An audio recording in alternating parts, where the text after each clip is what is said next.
Assalamualaikum warahmatullahi ta'ala wabarakatuh. Bersyukur kepada Allah dengan mengucapkan Alhamdulillahirabbil alamin, dan bersolawat kepada Nabi dengan mengucapkan Allahumma sholli ala Sayyidina Muhammad wa ala ali Sayyidina Muhammad. Sahabat Lantaran SMTV yang dirahmati Allah Subhanahu wa Ta'ala, senang sekali rasanya pada kali ini kita dapat berjumpa kembali lewat channel YouTube Lantaran SMTV tanpa suatu halangan apapun. Di sini saya pribadi akan memberikan ilmu. Ini termasuk ijazah juga ini, ya.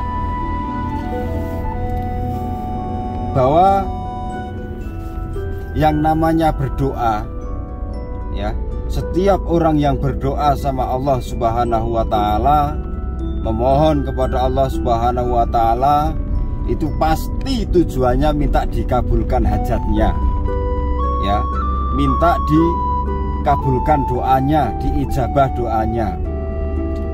Namun dari beberapa amalan dan ajian yang telah saudara-saudariku semua amalkan, itu ternyata ada juga waktu-waktu yang tepat, waktu-waktu yang mustajabah, ya.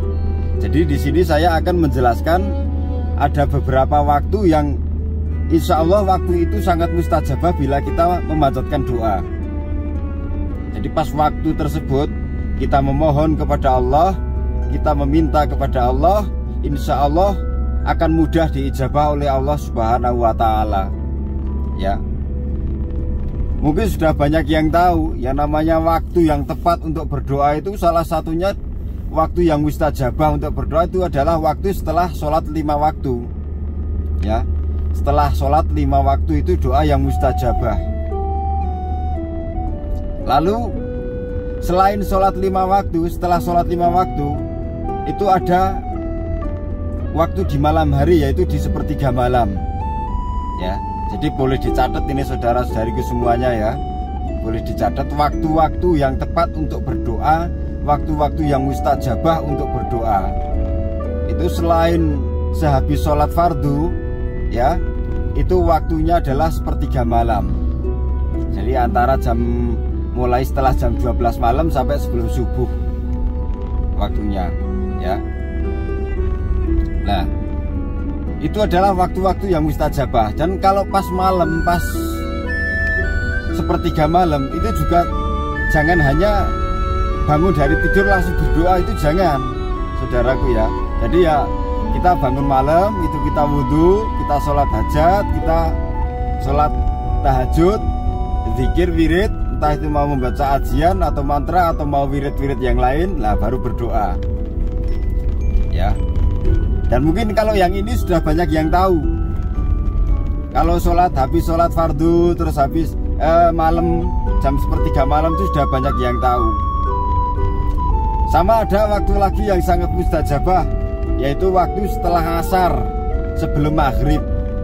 Jadi pas tenggelamnya matahari itu, matahari mau tenggelam sekitar jam 5:30 lah. Nah itu waktu yang mustajabah untuk berdoa dalam keadaan masih suci, ya, masih ada wudhu. Nah itu berdoa aja menghadap ke kiblat tanpa sholat hajat atau sholat yang lainnya. Sebab habis asar itu sampai maghrib itu kan tidak boleh melakukan sholat apapun, ya. Seperti habis subuh juga, habis sholat subuh itu nggak boleh melakukan sholat sunnah apapun. Makanya nggak ada yang namanya ba'diyah subuh atau ba'diyah asar, itu nggak ada. Yang adanya qobliyah, ya. Jadi sholat sunnah sebelum asar dan sebelum subuh adanya.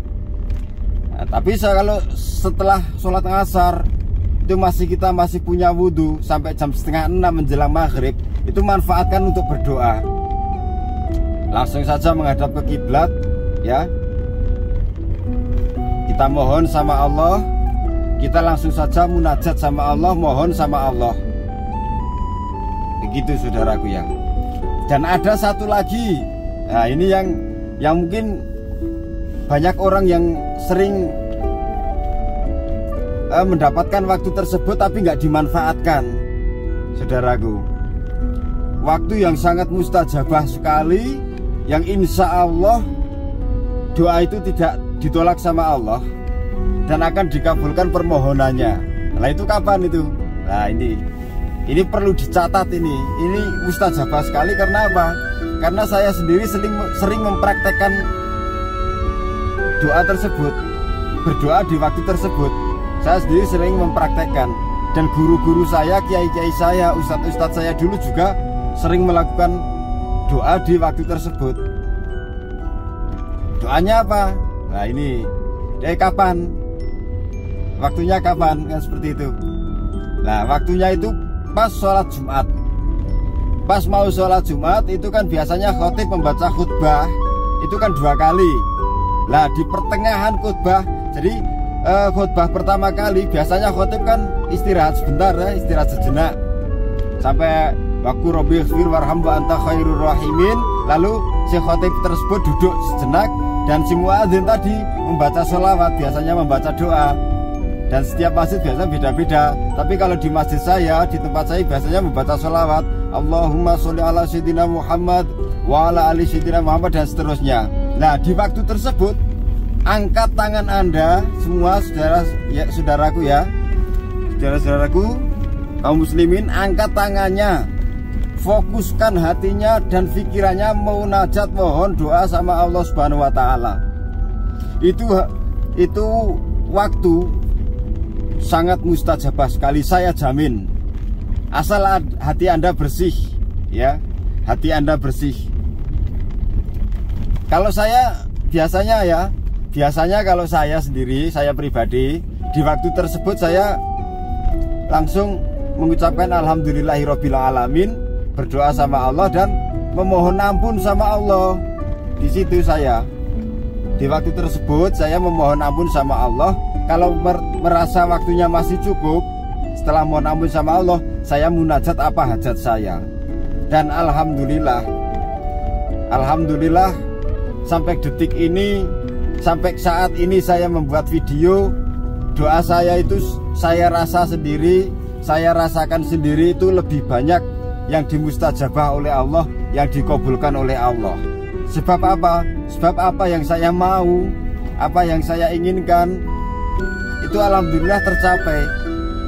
Tapi di setiap doa saya juga memohon sama Allah, ya Allah, saya mohon, saya kepingin seperti ini, saya ingin seperti ini. Kalau ini itu terbaik buat saya, berilah ya Allah. Tapi kalau keinginan saya, kemauan saya, doa saya, harapan saya ini hanya ingin membuat saya sombong, membuat saya jadi besar kepala, dan membuat saya jadi lalai, jadi lupa sama Engkau, jangan Kau kabulkan doa saya ya Allah. Saya seperti itu doanya saudaraku. Jadi waktu-waktu yang tepat. Jadi kita sebagai muslim itu harus bisa memanfaatkan ilmu. Khususnya ini yang maaf ini ya, yang dulu tidak sempat mengenyam pendidikan di pesantren ya, pendidikan agama yang cukup.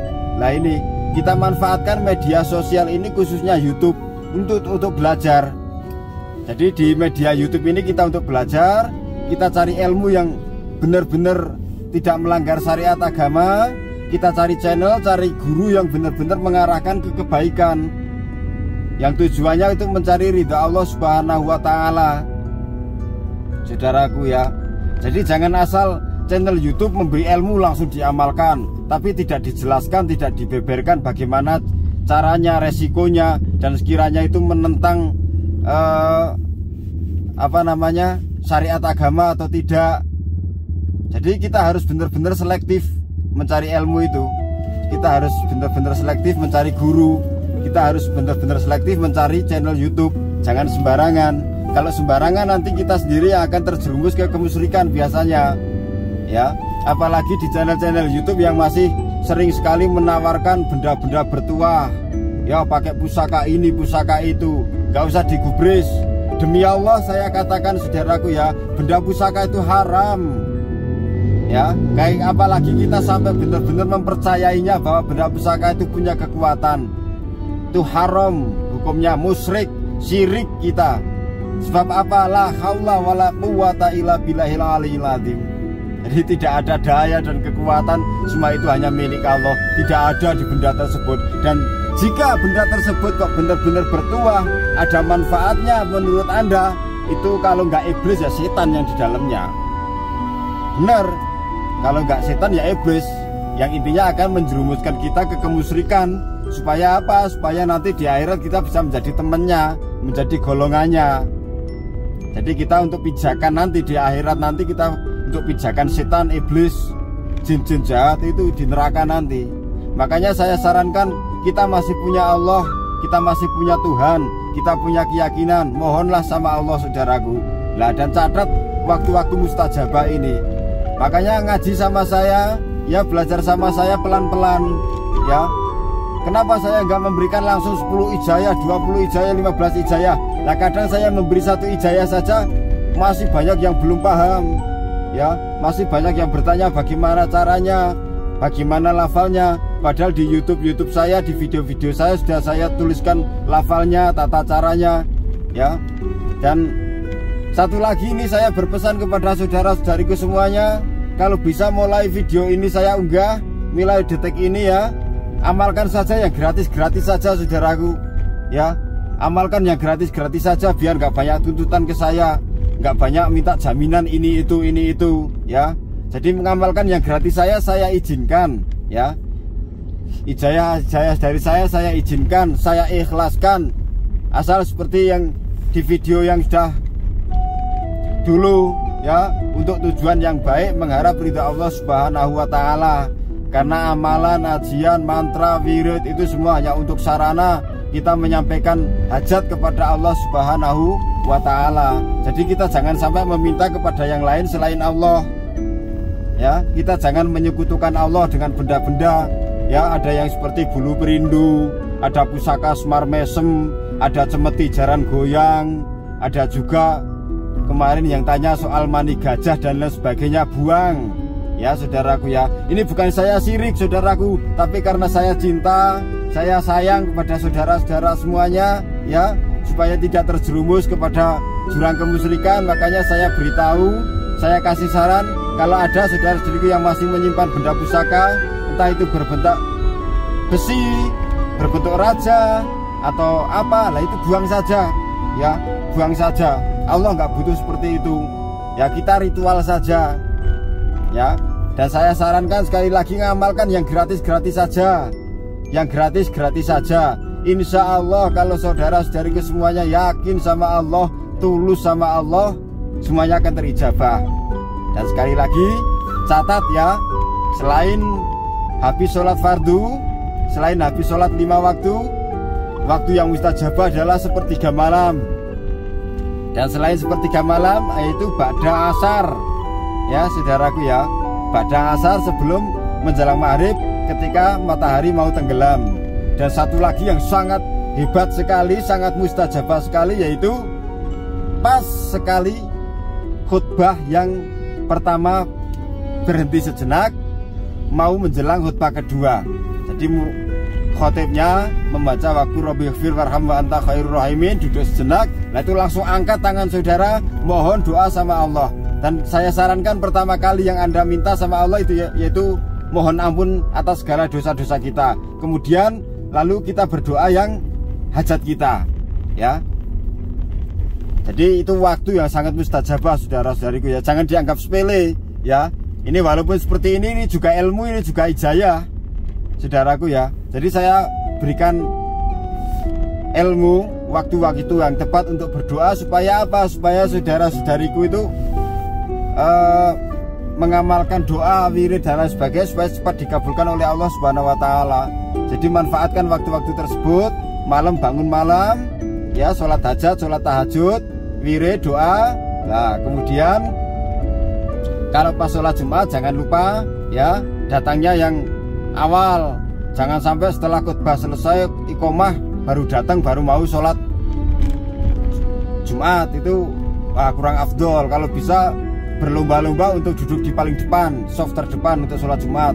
Ya, insya Allah, walaupun ini sepertinya ilmu ini enteng, sepertinya ilmu ini sepele, tapi insya Allah saudaraku ya ini sangat bermanfaat sekali. Ya, jadi waktu-waktu yang tepat, waktu-waktu yang mustajabah itu memang sudah disiapkan, dan ini juga bukan ilmu sembarangan, ini bukan ilmu ngarang ya, ilmu ngarang belaka atau enggak, ini memang sudah diajarkan dari Rasulullah Muhammad SAW dan dilanjutkan kepada para sahabat, para tabi'in, dan para ulama, para guru-guru kita terdahulu, termasuk guru-guru saya, kiai-kiai saya di pondok pesantren dulu juga mengajarkan seperti ini. Kalau doanya mau cepat terkabul, hajatnya mau cepat diijabah oleh Allah, lah cari waktu-waktu yang tepat ya saudaraku ya. Jadi cukup sekian, kurang dan lebihnya mohon maaf. Ini mohon maaf sekali saudaraku ya, kalau sudah mengganggu istirahat saudara-saudariku ya, yang seharusnya istirahat mendapat notifikasi dari YouTube lalu malah nonton YouTube, tapi insya Allah bermanfaat. Dan saya doakan sekali lagi semoga hajat saudara-saudariku semuanya dikabulkan oleh Allah Subhanahu wa taala, bermanfaat, dan ilmu-ilmu yang saya bagikan di sini bermanfaat untuk dunia dan akhiratnya, untuk kebahagiaan saudara-saudariku semuanya. Satu lagi ya, tetap mengharap ridho Allah Subhanahu wa taala, jangan menyekutukan Allah. Yang masih punya benda pusaka buang ya saudara-saudariku ya, buang saja, nggak usah sayang, wah ini dulu belinya mahal, ini maharnya dulu mahar, apa mahal maharnya, ya buang aja, mau langsung aja mohon sama Allah Subhanahu wa taala. Insya Allah atas ridha Allah Subhanahu wa taala, atas ketulusan saudara-saudariku, keyakinan saudara-saudariku semuanya, hajat saudara-saudariku akan segera dikabulkan oleh Allah Subhanahu wa taala. Kurang dan lebihnya mohon maaf. Saya akhiri, wabillahi taufik wal hidayah, waridho wal inayah. Wassalamualaikum warahmatullahi taala wabarakatuh.